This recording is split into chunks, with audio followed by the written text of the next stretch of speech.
Did you know that Need for Speed has cars?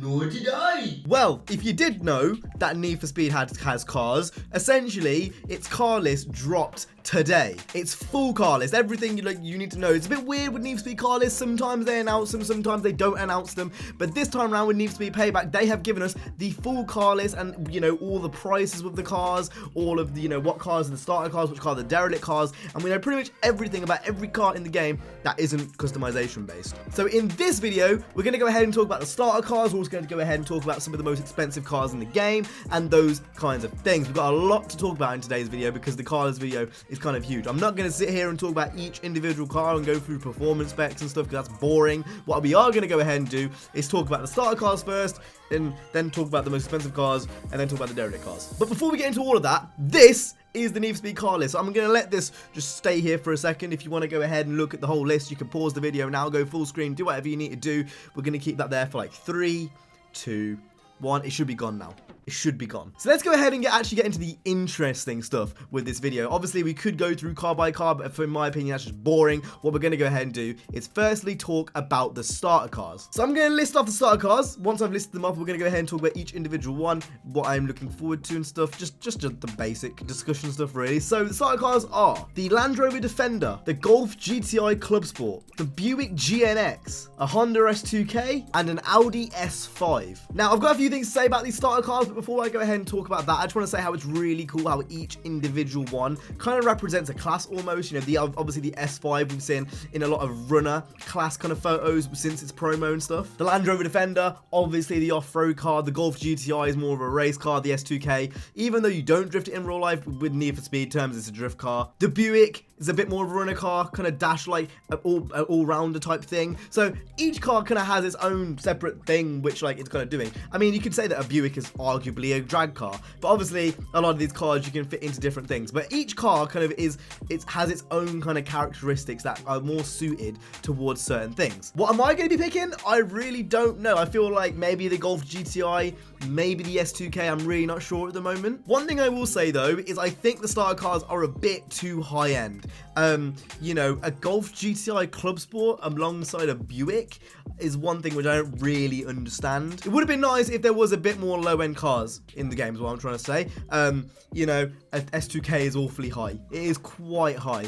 But then again, with how the car list is structured, it wouldn't make sense for you to have anything else but these cars. And there's not really much else lower than this. Maybe an MX-5 or an old Golf. But realistically, this is kind of the kind of lower end of the car. I don't want to say the lower end of the car list because it's not right at the bottom, but it's almost there. One thing I would like to see is more lower end cars in the future though. The starter cars are really cool, but I definitely would like to see something a bit lower. Like if you guys haven't seen my Need for Speed 2015 content video, you'll know in that video that originally a Fiat Punto, a Mark 1 Punto, was planned at some point in the development to be in that game. Something like that would be really, really cool. But anyway, I digress. These are points which don't matter and don't affect this game at all.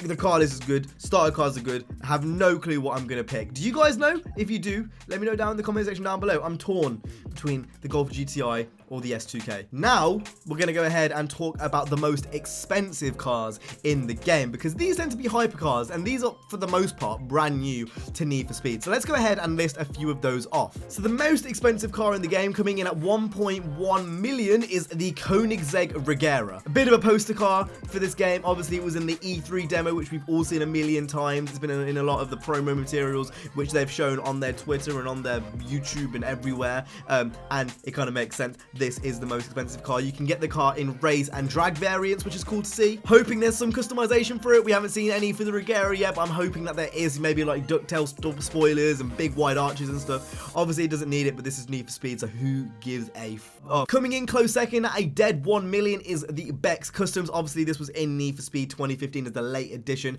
and it's coming back again for Need for Speed Payback, and this is the second most expensive car in the game. And then we have a few trailing, so we've got the Mclaren P1, the 918, the Vulcan, as well as the Huayra BC. So these again cars which aren't in the millions, but they're quite high up. Again, cars which I'm very excited to try. For the most part, I think pretty sure all of these are new, and we haven't seen them since Rivals, or maybe even further back, or maybe they're completely brand new in itself. I know we haven't seen the 918 and the P1 since Rivals, so I'm really interested to see how these cars actually play in game compared to other cars, and just, you know, just to mess around with the customization and everything around these cars is interesting to me. Again, it's something completely new to Need for Speed Payback, and it's something which I really want to try out. In terms of new cars, I'm just kind of going to list them now, because I think you guys would kind of be interested to see what actual new cars are in the game that weren't in 2015. So I'm going to quickly go ahead and list them now. Obviously, not including the ones that we've already talked about, because I've already talked about those. We're going to talk about the ones I haven't talked about. So we have the Ford GT, the R8 V10 Plus, the NSX, the DB11, the Porsche Panamera, the Jaguar F-Type, the AMG G63,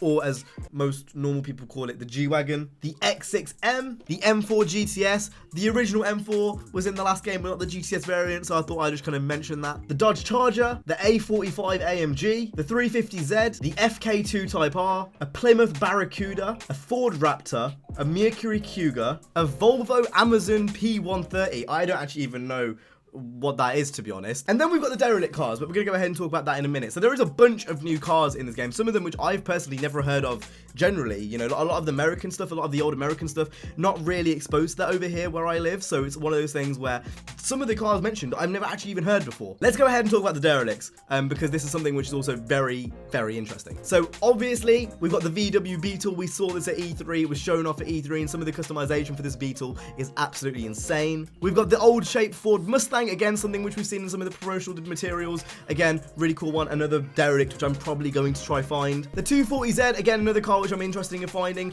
Honestly, you're not the type of person to do barn finds and stuff, that's just not how I like to play games, but I think those three cars specifically are definitely ones I'm going to go ahead and try find. Then we have the Chevy C10 and the Chevy Bel Air, and those are also derelict cars. So there's not an awful lot of them. These are very rare, but I think that's a good thing, not only because I don't really like finding them, but also because, you know, it makes them rare, it makes them special, and when you find these cars, when you see these cars, they're special and they're not just, you know, everywhere. It gives derelict a meaning, I think, is the main thing behind it, which is also, you know, very interesting to see. And that pretty much rounds up for this car list video. Obviously, if you want to go ahead and have a look at the full car list, it'll be down in the description down below. You can go ahead and look through each specific kind of car class that is actually kind of tied to each car, because obviously not every single car will have every single car class. For example, the Agera had, I think it was drag and race, no drift, so you can't go into a drift Agera, but I'm sure an RX-7 would be completely different to that. So with that being said, again, full list will be down in the description below. If you did enjoy this video, make sure to go ahead and hit the like, subscribe for more Need for Speed Payback content. What cars do you want to try? What starter cars are you going to choose right at the start? Let me know down in the comment section down below. But that's been it from me today. If you guys enjoyed, if you did, make sure to go ahead and hit the like, subscribe. I'll see you guys in the next one. You guys have an awesome day, safe, and peace.